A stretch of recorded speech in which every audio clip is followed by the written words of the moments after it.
Well, for more on what can be done to slow the spread of wildfires once they take hold and how to make forests more resilient in the first place, we're joined by Yuval Zelnik, a researcher at the Swedish University of Agricultural Sciences. Thanks so much for being with us on the programme this evening.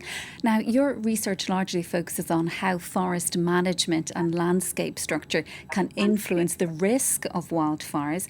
What can you tell us about how authorities here in France and elsewhere should be trying to reduce that risk?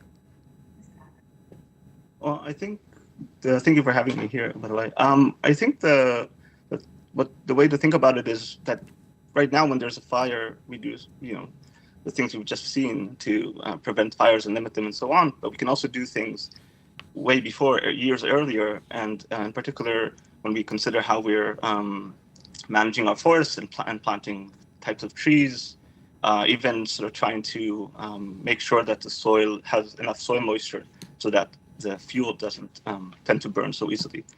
And what some of our research in sort of more Northern Europe has shown that this kind of effect can be quite strong.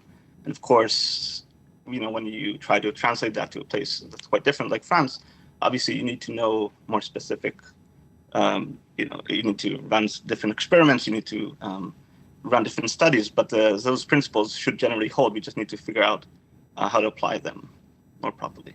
And how do you apply them? For example, you're talking about particular trees that should be replanted. We're hearing that it might take decades for some of these areas to fully recover. So are there particular types of trees, species that should be prioritised here? And can they help to influence how a wildfire behaves once it starts? Generally, yes. I mean, to be fair, it's not only the trees themselves, it is how they're sort of spread around in the forest and sort of the age of the trees. So there's various kind of things. But beyond that, for example, certainly in the north, and I believe this is to some extent also true in places like France, deciduous trees often, not all of them, but often many of them do not burn as much. So for example, often plantations often have coniferous trees because that's more productive, but there's a trade-off here. So that often having sort of deciduous trees and in some cases mixtures will allow the forest to be to mitigate the spread once the fire starts. Yeah, because I was going to ask you if there are downsides to all of this, perhaps introducing trees that might not be native to that particular area in the first place. Is that an issue? That is certainly an issue. I don't know the specifics here as far as fires, but of course there's other issues in the sense of effects on animals, effects on the well-being of the system. So I don't have a good answer on that directly, but certainly I would more say that the relevant thing is to figure out from the sort of species that are occurring certainly in that region or around it, there's usually enough diversity already so we can sort of figure out which species are best, and also often the answer might be that more than one species is better than just one.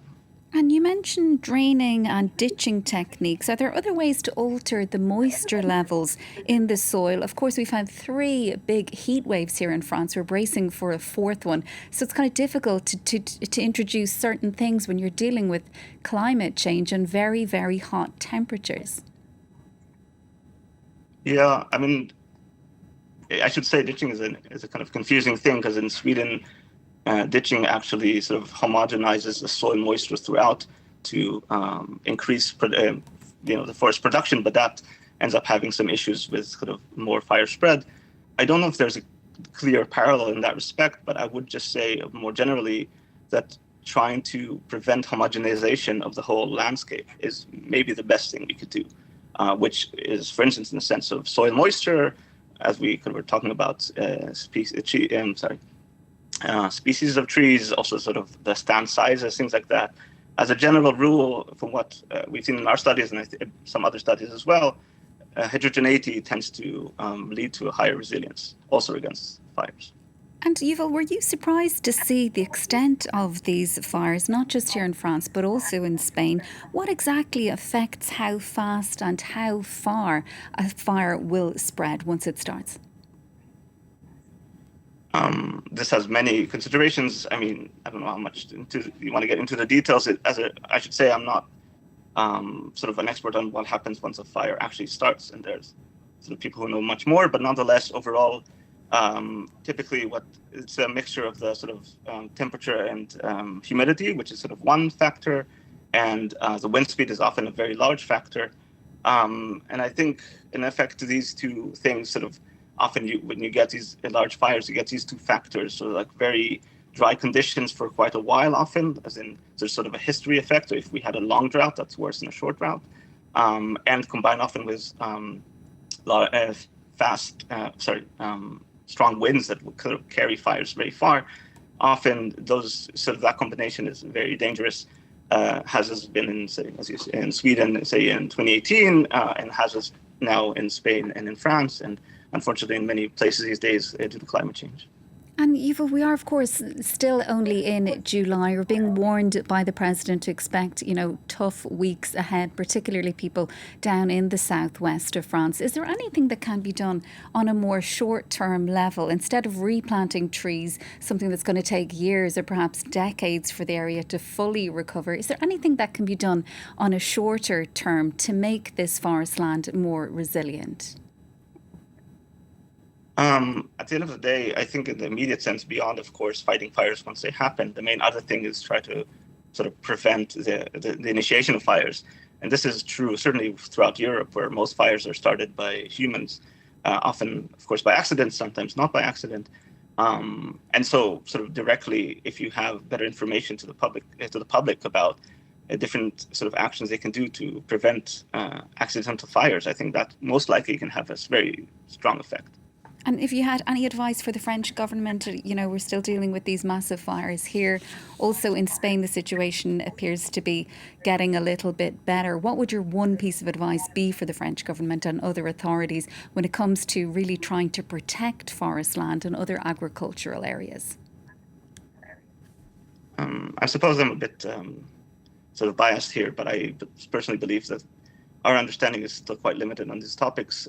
It's fire spread is a very complex phenomenon, and it's very difficult to understand it. And we need a lot more research. And unfortunately, the funding, the agencies, the universities are often quite limited in what they can do.